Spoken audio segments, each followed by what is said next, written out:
بسم اللہ الرحمن الرحیم۔ سامعین و ناظرین حضرات السلام علیکم۔ Islamic knowledge and history channel دیکھنے والوں کو نئی ویڈیو میں خوش آمدید کہتے ہیں۔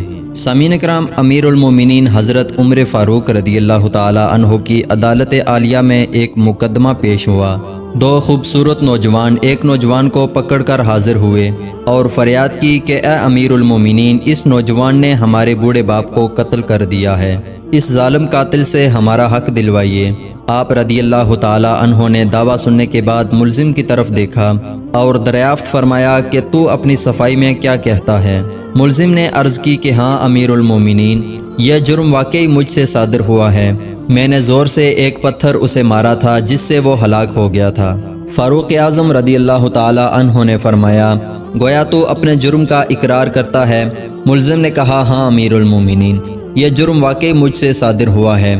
آپ رضی اللہ تعالی عنہ نے فرمایا، پھر تم پر قصاص لازم ہو گیا اور اس کے عوض تمہیں قتل کیا جائے گا۔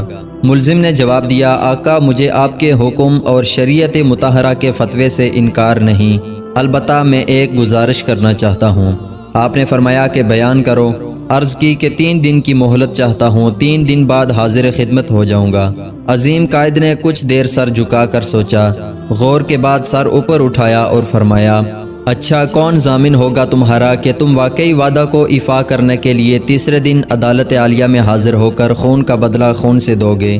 عمر فاروق رضی اللہ تعالیٰ عنہ کے اس ارشاد پر اس جوان نے پر امید نظروں سے حاضرین مجلس کا جائزہ کیا اور جائزہ کے بعد حضرت ابو ذر غفاری رضی اللہ تعالیٰ عنہ کے پر نور چہرے پر نگاہیں گاڑتے ہوئے اشارہ کر کے کہا کہ یہ میری ضمانت دیں گے۔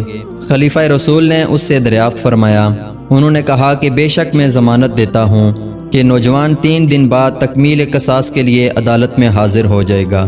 اس ضمانت کے بعد ملزم کو چھوڑ دیا گیا۔ 2 دن گزر گئے اور تیسرا دن آ گیا۔ جلیل القدر صحابہ اور مشیران خلافت دربار میں جمع ہوئے، دونوں مدعی بھی آ گئے، حضرت ابو ذر غفاری رضی اللہ تعالیٰ عنہ بھی آ گئے اور ملزم کا بے قراری سے انتظار ہونے لگا۔ جو وقت گزرتا جا رہا تھا صحابہ اکرام کا اضطراب بڑھتا جا رہا تھا، کیونکہ ملزم ابھی تک نہیں پہنچا تھا اور وقت قریب آ رہا تھا اور صحابہ کو ابو ذر رضی اللہ تعالیٰ عنہ کی نسبت پریشانی ہونے لگی۔ 1-2 مرتبہ مدعیوں نے بھی دریافت کیا، مگر انہوں نے ہر مرتبہ یہی جواب دیا کہ اگر 3 یوم گزر گئے اور ملزم نہ آیا تو میں اپنی ضمانت پوری کروں گا، پریشانی کی کوئی بات نہیں۔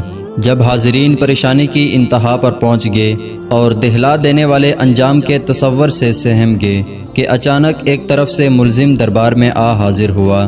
اس کا جسم پسینے سے شرابور تھا، چہرے پر گرد جمی ہوئی تھی، مسلسل بھاگنے سے اس کی سانس پھول گئی تھی۔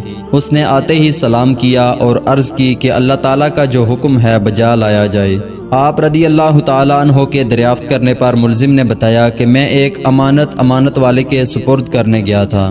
واقعہ یوں ہے کہ میرا ایک چھوٹا بھائی ہے، والد فوت ہو گیا، موت سے پہلے اس نے میرے پاس میرے چھوٹے بھائی کے لیے کچھ سونا رکھا ہوا تھا اور وصیت کی تھی کہ جب وہ جوان ہو جائے تو اس کے سپرد کر دینا۔ میں وہ سونا ایک جگہ رکھ آیا تھا جس کا مجھے ہی علم تھا، اس لیے میں وہ سونا اس کے سپرد کرنے گیا تھا۔ الحمدللہ میں نے امانت اس کے سپرد کر دی جس کی تھی۔ امیر المومنین رضی اللہ تعالی عنہ نے حضرت ابو ذر غفاری رضی اللہ تعالی عنہ سے پوچھا کہ آپ نے اس کی ضمانت کیوں دی تھی؟ کیا یہ آپ کا واقف تھا؟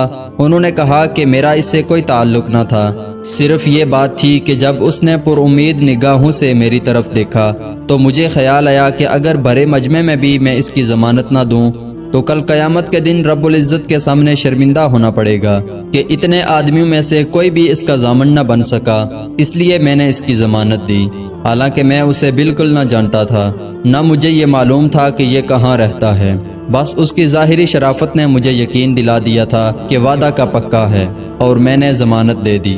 یہ بات سن کر حاضرین محفل اشک آلود ہو گئے۔ مدعیوں نے التجا کی کہ اے امیر المومنین، ہم نے اپنے باپ کا خون معاف کر دیا۔ ناظرین کرام، آپ نے دیکھا کہ اس شخص کی نیک نیتی اور امانت داری نے اس کی جان بچا لی۔ اللہ تعالی ہم سب کو نیک کام کرنے کی توفیق عطا فرمائے۔ ملتے ہیں اگلی اسی طرح کی ایک اور معلوماتی اور اسلامی ویڈیو کے ساتھ، تب تک کے لیے اللہ نگہبان۔